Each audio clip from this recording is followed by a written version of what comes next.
Hi, thanks for taking a few minutes to watch this video. As usual, I'll be speaking quickly and I'm going to just run through to make some changes to show you how so that I approach a project. So as you might remember right here, this website, again, if you go to the URL, you see it's the number 135, 435, and that's the one we're going to be working on. But you might recall that I had created this website on the 404 site for a client and they were not interested in this design. And I was explaining there's maximum flexibility. We can change everything. The layout page, page layouts, colors, settings, uh, images, etc., to make it look however they want.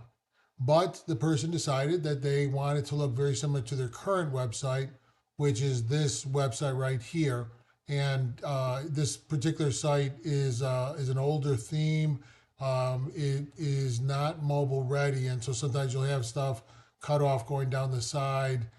Things won't always necessarily look right on a smaller screen, and especially when it gets into the sidebar situation. So, which is over here.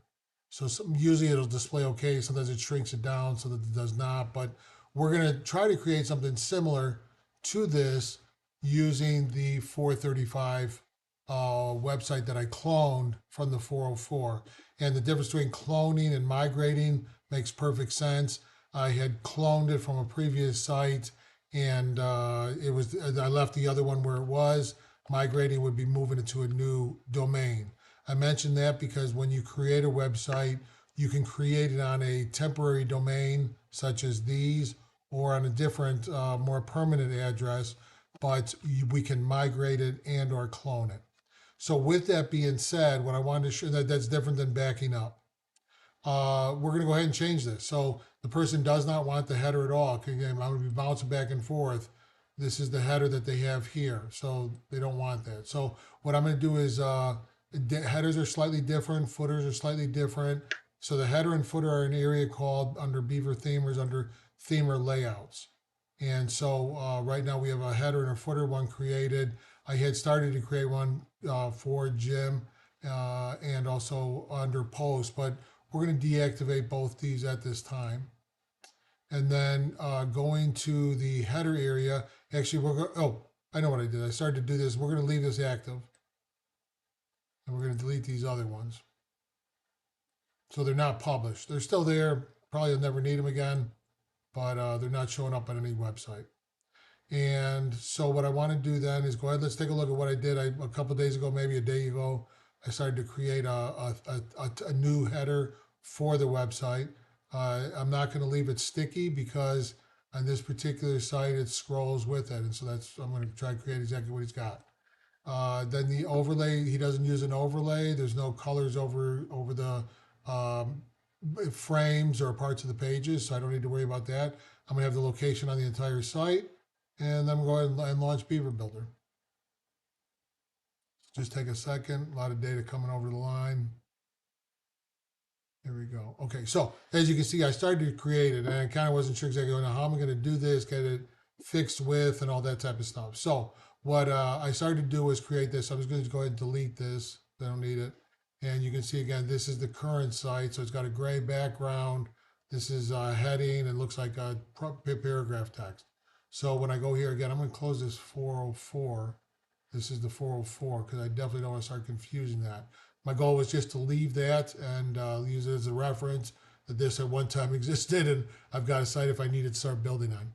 So what I have here is his site, and I've got the gray background, white font, and then an image, a collage that he created, and then a navigation bar that get kind of stuck over here. So what I want to do then is go back to the 435 site. I had already added a row, and then I added a column, and then I dropped in the collage that he made. And if you'd like, I guess I might as well just go ahead and redo that. So I'll just still go ahead and delete that because that'll just take a second. And I do want to make a copy of this. So I can just, well, instead of making a copy, I'm just going to leave it there, and I'll show you what I did. So this is a text box, as text editor setting.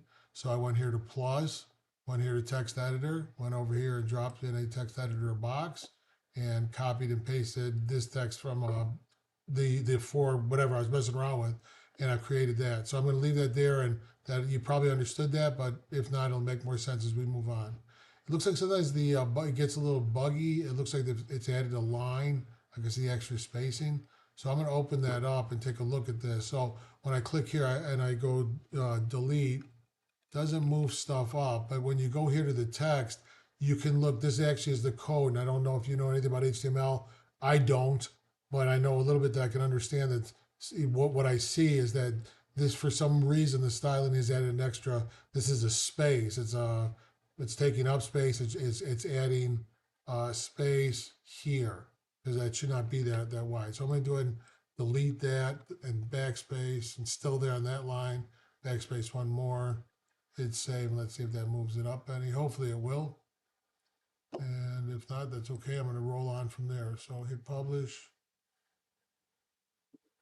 Okay.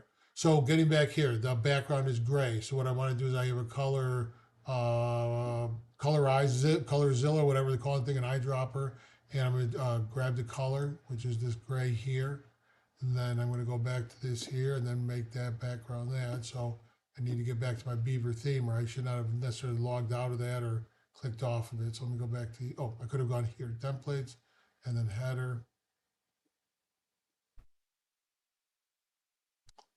Now I want to change the background of the row because that's where it's at. So here, and then background is a gradient. Yeah, that can get rid of all that. So let's just get rid of that. And let's just not make it a gradient. Let's just make it a straight color. And then color there, that's kind of too dark. That's not the right color. So I'm going to get rid of that. Click here, paste. That should lighten it up. Surprised it's that dark. I guess it is that dark. That is the color. So I'll leave that as save. And because the spacing's bothering me here, I'm going to see if we can play with the margins a little bit. They have padding and margin around stuff. Just double check this. This is a paragraph. This is heading 1.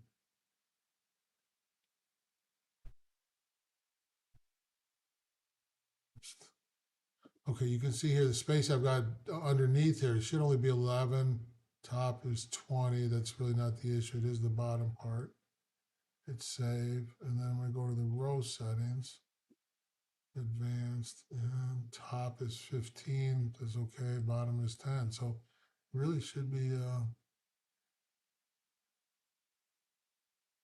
like to leave some. Knock it down to 5, 6. Okay.